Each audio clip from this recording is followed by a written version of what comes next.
and welcome to the Art of Being Human.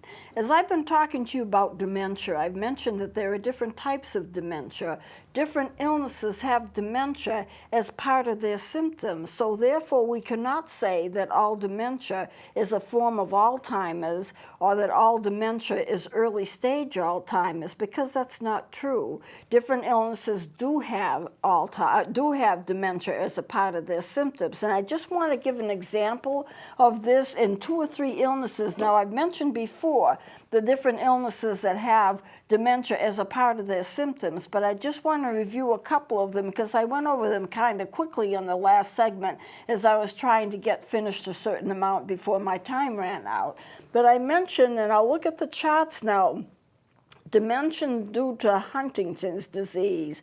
In Huntington's disease, the symptoms of it are a lot of twitches, cognitive changes, depression. By the way, depression is commonly a symptom of different types of dementia, and it occurs ages 30 to 50 years. And there is profound dementia in Huntington's. It's very common in Huntington's, and it's profound dementia. In other words, the person is very disabled by dementia. And that dementia lasts for about 20 years. That's a long time to have dementia before dying, but that's typical of Huntington's. It lasts for a long time, and it doesn't hit until age 30 to 50. Then you can get dementia from Pick's disease. This is a genetic disorder. We don't hear a lot about Pick's disease, but it exists. And the first symptom of the dementia is not memory loss, as it is in many other types of dementia. Instead, it's personality changes. And the first symptom in Alzheimer's is memory loss, but the first symptom of dementia in Pick's disease is going to be personality change. So you see, there are some differences. There's another illness that I want to mention. Dementia due to Creutzfeldt-Jacobs disease. Now, this is called a slow virus. It has a genetic component. You have involuntary movement, the muscles get very rigid, and the onset is between 40 and 60 years old. So there's a difference in the age there that it starts from the others. It progresses very rapidly. If a person has dementia due to Creutzfeldt, they will be dead within 1 year. They pass on quickly. It's a very fast dementia. And usually Alzheimer's starts and it's very slow. So different illnesses affect different parts of the brain, and different illnesses go speedily or slowly depending upon the illnesses, but it's all a form of dementia. So it's not true that all dementia is Alzheimer's related. Some people have it with other diseases, and as a result of that, the progress may be fast or slow, or also the personality changes that may occur before the cognitive decline, or it may be the other. So anyway, you just have to stop to think of the differences here. You can also get dementia with endocrine problems. This would be having to do with the glands, renal problems, which has to do with the kidneys, heart problems, brain lesions, which has to do with injury to the brain, infections, multiple sclerosis, and also epilepsy. And I did want to mention Down syndrome, which I'm going to go into next. Down syndrome is a type of retardation in which there's an extra chromosome in the body. There's an extra chromosome number 21. And that people who have Down syndrome are very, very prone to have Alzheimer's disease. So it's a complicated issue. There's a lot to be involved here. And I mention it to you because for intellectual interest, you may want to know what you have or what somebody else has, how it's going to affect them. Is the personality going to change first, or is it going to be the intellectual functioning that changes first? It's going to depend upon what illness they have, how they developed it. Creutzfeldt disease, it's going to be a very quick-moving dementia in which the person only usually has a year to live.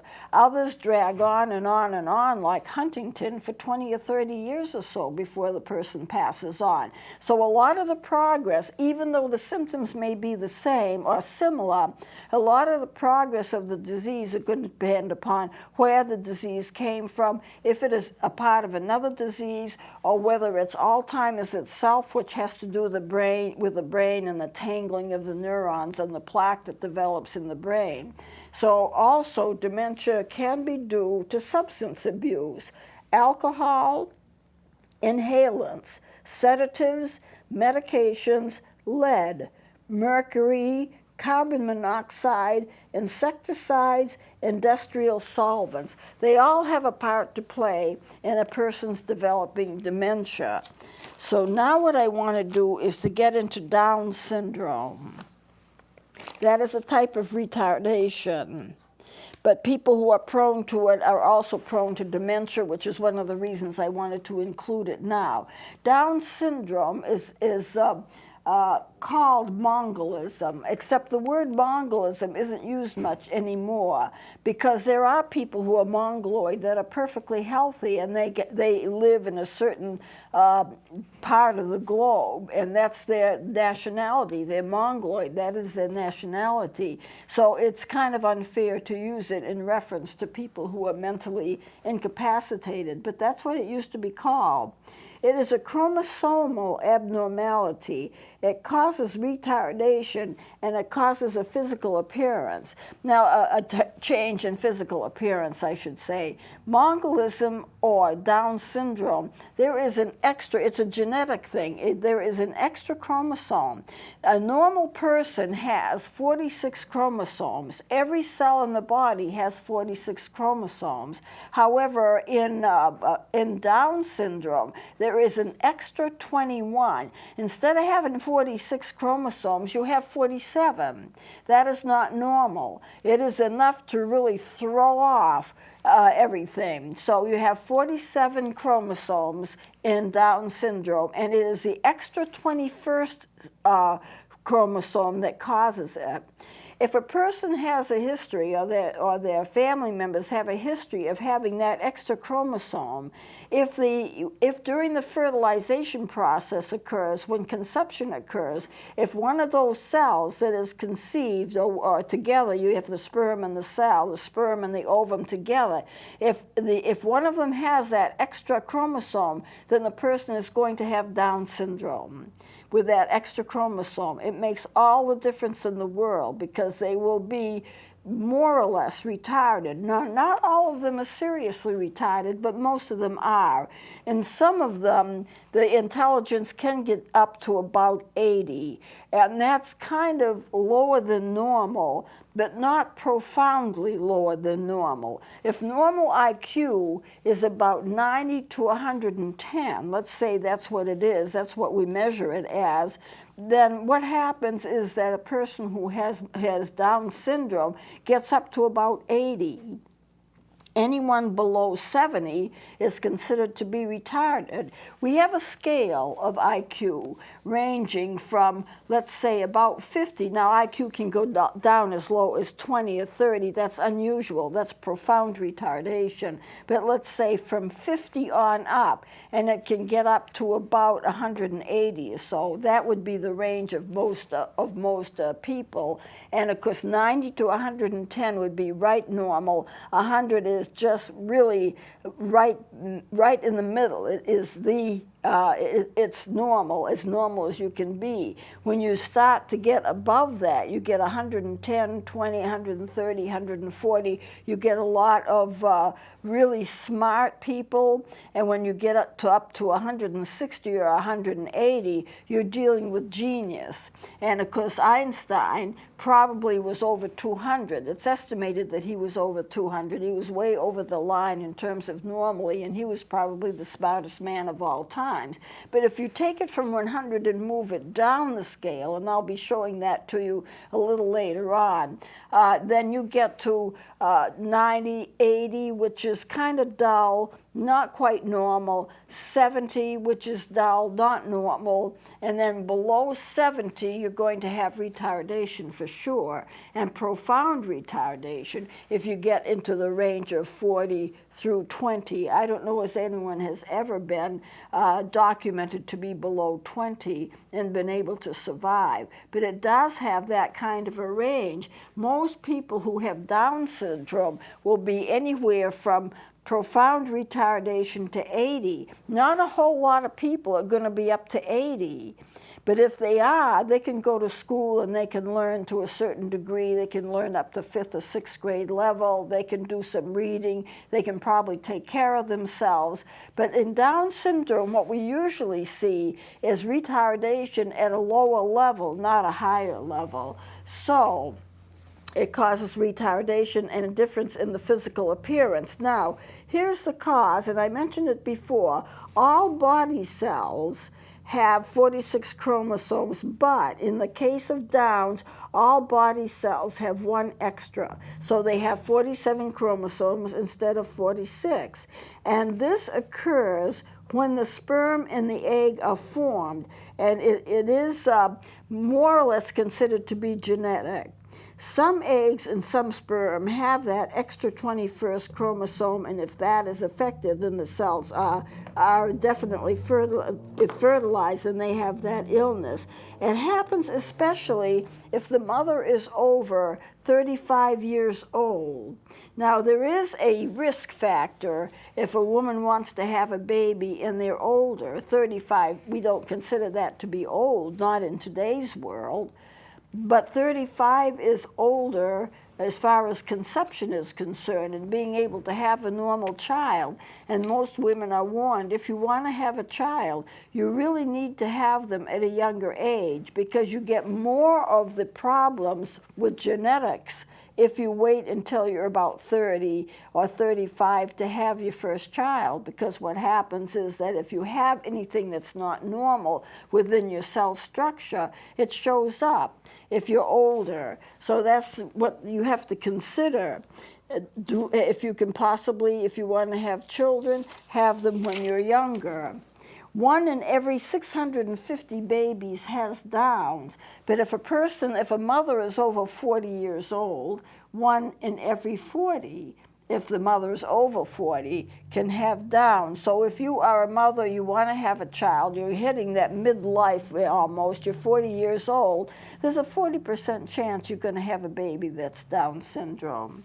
And here are the physical characteristics. The eyes slope up at the corners of the eyes. They have a small face. They have a tongue that's large, and if you see them that are quite profoundly retarded, the tongue sticks out.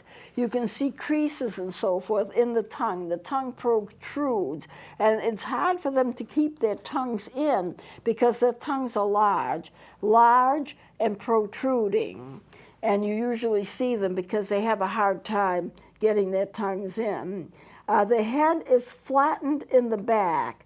The hands are short and broad. You see small hands, but very wide hands in people who have Downs. The IQ from 30 to 80. They can learn some. They can read a little. I took a child who was retarded, and I taught her to read at a first grade level, first to second grade level. And the way that I did it was I took her, and she was a very nice girl, but she really was quite retarded. She liked me, I liked her. I had her come into my home to teach her. Somebody said, could you teach my retarded child to read? And I'm not a reading specialist for retarded children by any means, but I said, I'll do the best I can, but I can't guarantee you what the results are going to be. But the way that I taught her, she was able to learn to read simple first grade things and a little bit second grade level. And what I did was I took her and showed her various things. My father used to have train sets. He loved train sets. So I used to take things like the tracks, the signs, of railroad crossings, the buildings, and anything that I could, and then I would show them to her. I would show her normal things like apples, fruit, different things like that. I would tell her what they were. I would have it all written out. An apple starts with A. Here's the word, and it starts with this A. And then I'd show her the apple, and I got her in her mind to combine what she was looking at with what the word was, and she was intelligent enough, with enough work, to be able to remember that. And then after I was all through, I mean, she knew houses, she knew bushes and trees and flowers and just normal things like that. And she knew what the fruit was, and I could give her words, and she would say apple, and it's this, pointing to an apple, crayon, and it's that, and pointing to a crayon. And I didn't make it very complicated, but that's the way I did it. Then we made up little stories. You eat apples every day, and things like that. And she was able to read. Now, one of her problems was that she had a brother that was more retarded than she was. And she loved her brother, and she admired him, and she wanted to be just like him. And so she could sabotage learning because her brother couldn't learn at all. She could learn some, but she wanted to be just like her brother. So I had to get her to the point where it was all right to read, even if her brother couldn't do it. It would be all right if she did it, because she thought maybe if he couldn't, then maybe she didn't want to, because she wanted to be like him. So there was some intelligence there. It wasn't profound, but there was some intelligence there. And she had a very low IQ. After we were through our lessons, I saw her maybe once or twice a week. I let her play with my dog. I had a collie dog. She loved the dog. And I used to fix her a lunch, hot chocolate, cookies, and so forth. So for her, it was a very pleasant experience. It's like she was visiting me. And in addition to the visit, we were teaching her a few words, and she was able to read. Now, after a while, of course, I moved on, and I'm sure that she couldn't retain it. That was a problem, you see. She wouldn't be able to retain it. But if I had been able to every week, without fail, see her over and over and over again, she probably would remember it, at least for a short period of time. I had a little girl come to me once. I was walking along the street, and she came to me and she said, "I'm retired, And I knew who she was, and what she was really trying to tell me was, "I'm retarded." But she said she couldn't say retarded, so she said, "I'm retired, And for her, it was a mark of honor. She felt good about that. That made her special. And so I felt that her parents were handling this very well, because you don't want anyone to feel guilty because they can't do what somebody else can do. I had a child who was very upset because her brothers and sisters were very normal, and she had a measure of retardation. And so she just thought that they would make fun of her, and she wasn't as good as they were. And the key that helped me to get her over that was the fact that she could swim. She was an excellent swimmer. It just was natural for her. So when we talked, and she talked about self-concept issues where she didn't feel as good as somebody else, I just said, "But there's one thing you can do that your sisters and brothers can't do, and you're better at it than they are." And I reminded her, "You can swim. You can swim so well. They can't swim near as well as you." And she latched on to that, and that made her feel good again, because there was something she could do that other people couldn't do, and that somehow increased her self-worth. If a child is retarded, or a child has some kind of intellectual, cognitive functioning problems, you don't want them to feel badly about it. They can't help it. They were usually born with it. It wasn't anything they did that could have stopped it. It's not their fault that they had it. So you just let them think that they are special. They have something that other people don't have, and it's important. And if they feel good about themselves, they can kind of weather the storm of that, and then you can help them on to learn as much as they can learn. And I think that's very important. The way that you handle people who have difficulties, cognitive difficulties, is very important, because if if anybody has any kind of a chronic disease or retardation, it's not their fault. They didn't cause it. Their bodies or whatever, their genetic structure, or maybe something happened, there's a birth injury inside their womb, difficulties in the birthing process, that can all cause problems, and problems that will cause a deficit in cognitive functioning. So you have to work with them and help them over that and help their self-concepts to get better and have them learn as much as they can, because learning is a rewarding thing. It's not a punishment. You don't go to school because you're being punished for something. You go to school to learn. And learning should be fun, and it should help you with your self-concept. So I have different ideas on that I may share with you sometime, but we're getting fairly close to the end of this session. So I'm going to close it here. And next time I am going into intelligence, which I am fascinated by. What is IQ? What does it mean? What can people do with certain IQ levels? How do you handle certain IQ levels? What's the difference with retardation and extreme genius? You know, it's all very fascinating, and that's what I'm going to start next time. So we'll close it here. Please join me next time.